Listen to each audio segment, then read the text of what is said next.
Shalom, everybody. Rabbi Edelstein here again with a short Torah thought sponsored by MEOR DC. MEORDC.com is our website. Check it out. I don't know how many of you have thought recently about the deep meaning of hide and seek. When you get past the age of 10 or so, it's not something that takes up a lot of your mental space. And then you have kids, of course, and your kids play it, and they can, have a great time and disrupt the whole flow of the household while they're playing hide and seek. But really, on a deep level, hide and seek has much to teach us. Frankly, it is an expression of the Jewish mission in the world, because this world is a place where God's presence is hidden. We can find evidence of God everywhere, in the incredible complexity of the world and in the nature of the human being, looking inward, looking outward. There's plenty of evidence that there's a Ribono Shel Olam, a creator of the world, but his presence is not announced openly usually. Sometimes in history it has been, like at Mount Sinai, like in the splitting of the sea, but in general, God is hidden, so to speak, behind the mask of nature, Teva, the laws that he himself set up. He's hidden. The word for world in Hebrew, olam, is related to the word that means hidden, ne'elam. That's the beauty of the holy tongue, of Lashon HaKodesh, how deeply it expresses the truth of whatever idea or concept you're talking about. What is this world? This world is a dimension of hiddenness, so to speak, where God's presence can't be discerned openly. And that's the whole purpose of our lives, actually. To what? To look for God, to seek him out, to find him, to search for him, to reveal his presence in every corner of this universe.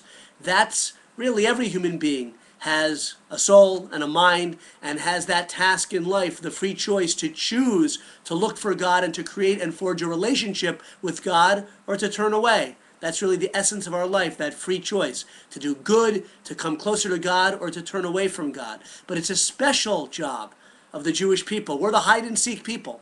If you look in the Torah scroll in the book of Deuteronomy, in the verse of the Shema, Shema Yisrael, Adonai Eloheinu Adonai Echad, the last letter of Shema, Ayin, and the last letter of Echad, one, Daled, Shema, listen, Echad, one, the first and last word of that verse.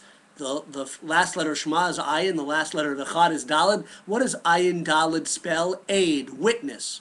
Because that is our unique mission in this world. God chose us to be witnesses to him. That is to say, in the darkness, so to speak, and the hiddenness of this physical world, we as a people have the special role of being the revealers of his reality and of his presence, of telling the word and announcing the world. And it sometimes doesn't make us so popular in the world that even though it might look like there's nothing behind this world, there is a God who set it up, who is behind the fabric of creation and the laws of nature he set up.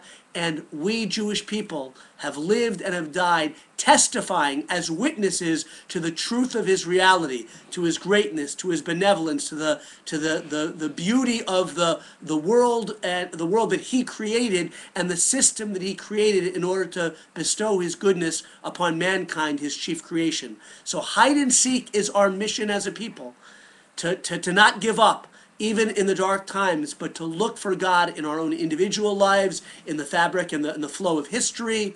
And this week's Torah portion, which finishes the book of Leviticus, Vayikra, the portion Bechukosai, speaks to this a little bit, because it prophesies, the Torah prophetically foretells the tribulations the Jewish people would endure if we would turn away from the Torah, as we did, and we were exiled from our land. And it spells out in quite scary detail in this portion, and also similarly in the book of Deuteronomy later on, trials and tribulations. But the Torah says, even though you as a people will experience, I'm looking at the Chumash over there, even though you'll experience these things, that doesn't mean that I have rejected you or annulled my covenant with you. For I will remember them, the covenant of the ancient ones, those who I have taken out of Egypt before the eyes of the nations, to be a God unto them. I am Hashem.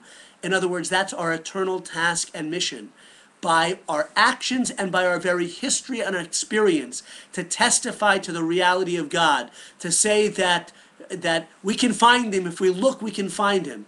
and our whole history, the uniqueness of Jewish history, the fact that non-Jewish commentators throughout the ages have commented and marveled at the divine providence that seems to be connected to us as a people, we truly, whether consciously or unconsciously, whether willingly or against our will, are revealers of the godliness and the oneness of God behind this world, at the core of this world. That's the very meaning of the watchword of our existence. Hear, O Israel, the Lord is our God. The Lord is one.